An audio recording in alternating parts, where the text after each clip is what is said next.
जब वो पहाड़ पे था तो वो शारीरिक रूप से भी मजबूत था, उसमें हौसला था, उसमें स्फूर्ति थी और हो सकता है कि उसको वहीं बैठे बैठे सत्य का अनुभव हो जाता। लेकिन उल्टा वो यहाँ चल के आ गया, हसीन वादियां छोड़ के वो उल्टा शहर की तरफ आ गया।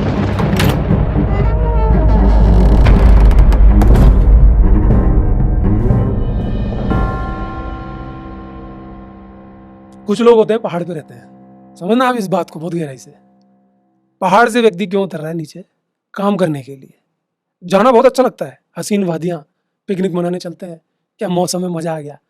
लेकिन जिंदगी हर तरफ है। उनके दिमाग में आया कि कुछ करना चाहिए, दुनिया के साथ जुटना चाहिए, सिविलाइज्ड होना चाहिए, इसलिए शहर की तरफ जाना है।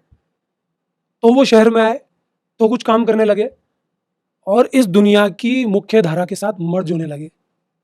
तो पहाड़ का व्यक्ति भी इसलिए आता है ना नीचे, कि मैं काम करूं, मैं कुछ योजना बनाऊं और अपने जीवन को आगे की तरफ ले जाऊं। मैं ये नहीं कह रहा कि पहाड़ पे उसका जीवन पीछे हो जाता है, लेकिन उस पहाड़ के व्यक्ति की हालत भी शहरीकरण के कारण, शहर में आने के कारण क्या हो रही है कि जो मजबूती उसकी पहाड़ पे है वो सब खोई जा रही है। कैसे? कि जब वो पहाड़ पे था तब वो शानदार तरीके से दौड़ता था, भागता था, उसकी हेल्थ शानदार थी, उसका शरीर शानदार था, उसको थकानी नहीं होती थी, उसको सर्दी नहीं लगती थी। और जब वो नीचे आया, शहर में आया, काम करने लगा, तो उसको जोर आने लग रहा है।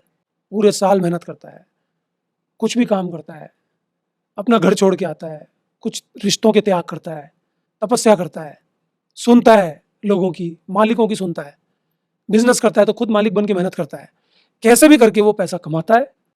और वो पैसा क्यों कमाता है ये समझ में नहीं आता है, क्योंकि कुछ उसकी मान्यताएं होती हैं। 11 महीने काम करके 12वें महीने वो उस पर लुटा जाता है। तो समझ ही नहीं आता है कि आखिर इसने ये पैसा क्यों कमाया। जब वो पहाड़ पे था तो वो शारीरिक रूप से भी मजबूत था, उसमें हौसला था, उसमें स्फूर्ति थी और हो सकता है कि उसको वहीं बैठे बैठे सत्य का अनुभव हो जाता। लेकिन उल्टा वो यहाँ चल के आ गया, हसीन वादियां छोड़ के वो उल्टा शहर की तरफ आ गया।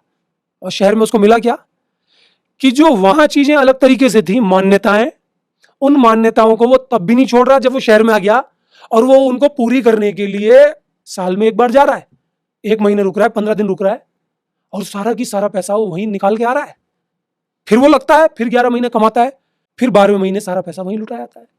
जब वो 5-7 साल में अपने आप को देखता है कि आखिर मैं शहर में गया क्यों था, तब वो पाता है कि मुझे तो कुछ मिला ही नहीं, पूरी जिंदगी हो गई गोलगप्पा, यूं ही घूमते रहे हम तो।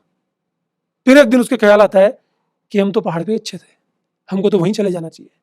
और इसलिए हर पहाड़ पे रहने वाला व्यक्ति, या पहाड़ की जगह आप गांव मान लीजिए, या गांव की जगह आप कोई और पानी के पास की जगह मान लीजिए, किसी भी जगह से आदमी जाने के बाद वापस आने की कोशिश करता है, क्योंकि मिलता उसको तब भी वहां कुछ नहीं है। अगर वो वापस नहीं जा पाता उन जगहों पे, तो भी उसके मन में हमेशा मंथन चलता है कि यार कम से कम घूमने के बहाने ही हम चले आए। बार बार वो सोर्स की तरफ जाता है, लेकिन उसको असली सोर्स समझ में नहीं आता कि असली कारण क्या है यहाँ आने का। असली कारण वो था जो वहां की ताकत थी, कि तेरे शरीर में ताकत थी, तेरी चेतना यहाँ पे प्रगाढ़ हो सकती थी क्योंकि यहाँ डिस्टर्बेंस नहीं था।